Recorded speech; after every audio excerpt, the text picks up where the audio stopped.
Student, Hindi first में मैंने आपको 3 लेसन करा दिए हैं।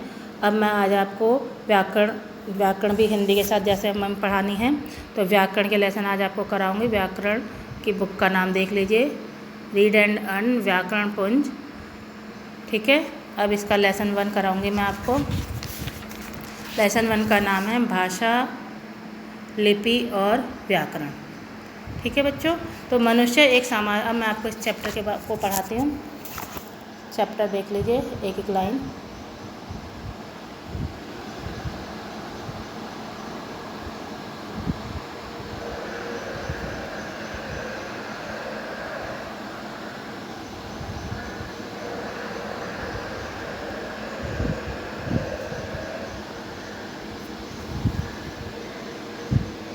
फर्स्ट पेज आपका है। इसमें सबसे पहले बताया गया है कि भाषा क्या है। भाषा मानव मुख से उच्चारित निकली सार्थक ध्वनियाँ हैं जो भावों विचारों के परस्पर आदान का प्रदान का माध्यम है। यानी हम जो भी मुँह से बोलकर एक दूसरे से बातचीत करते हैं उसको हम भाषा कहते हैं। भाषा के कौन से रूप हैं? अब इसमें विश्व में अनेक भाषाएं बोली जाती हैं, जैसे जर्मन, फ्रांसीसी, पुर्तगाली, ब्रिटेन में अंग्रेजी, जापान में जापानी, ये सब भाषाएँ हैं, ठीक है। भाषा के 2 रूप बताए गए हैं, मौखिक भाषा और लिखित भाषा। मौखिक भाषा जैसा कि नाम मौखिक भाषा मुख से उच्चारित, मौखिक भाषा नाम से ही प्रचलित है कि मुख से उच्चारित भाषा को मौखिक भाषा कहते हैं। हम जो भी बातों को मुँह से, जो भी शब्दों को हम मुँह से बोलते हैं उसको हम मौखिक भाषा कहते हैं। जैसे नाटक, फिल्म, सीरियल, इनमें जो काम करने वाले कलाकार होते हैं वो मौखिक भाषा का ही उपयोग करते हैं। इसके बाद आती है लिखित भाषा। लिखित भाषा जो भी है व्यक्ति के मन के भावों को और विचारों को लिखकर जो व्यक्त करते हैं उसको लिखित भाषा कहते हैं।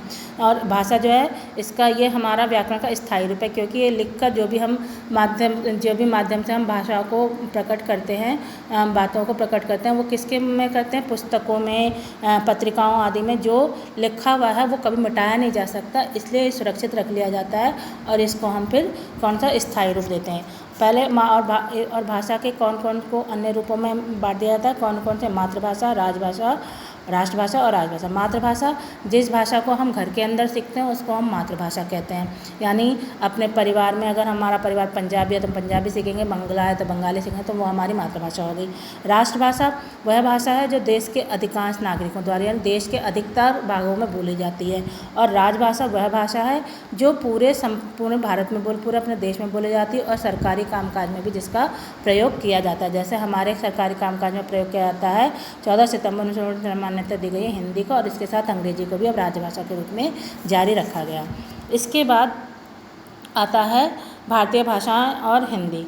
भारतीय भाषाओं में हमारी और कौन कौन सी भाषाएं? हमारे राजभाषा में भारत के संविधान में 22 भाषाओं को संविधान में मान्यता दी गई है। वो ये हैं: गुजराती, असमिया, संस्कृत, बंगला, डोगरी, उड़िया, सिंधी, बोडो, तमिल, उर्दू, मराठी, मणिपुरी, तेलुगु, कन्नड़, हिंदी, मलयालम, नेपाली, कश्मीरी, मैथिली, पंजाबी, कोंकणी, संथाली, ठीक है। इसके बाद आती है भाषा और बोली।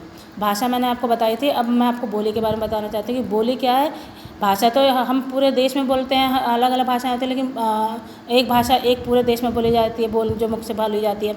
लेकिन बोली है वो एक निश्चित क्षेत्र में बोली जाती है। जैसे अवध में बोली जाएगी अवधी होगी, ब्रज में बोली जाएगी ब्रज की होगी, मैथिली में, ये सब बोलियाँ कहलाती हैं। तो ये इसका हम साहित्य में प्रयोग नहीं करते हैं। लेकिन हिंदी भाषा की प्रमुख बोलियाँ अब कुछ मान्यताएँ दी गई हैं, साहित्यिक भाषाएँ बन गई हैं। इनकी भाषा जो ब्रज, अवधी, ये सब भी अब साहित्यिक भाषाएँ बन गई हैं।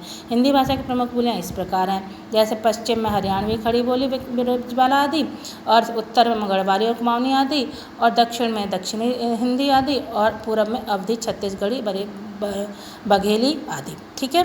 इसके बाद आता है लिपि। लिपि ध्वनि चिन्हों को लिखने का ढंग लिपि कहलाता है। यानी हम जो हिंदी में जो भी तरीके लिखते हैं, जो भी भाषा को हम लिखते हैं उसको हम लिपि कहते हैं।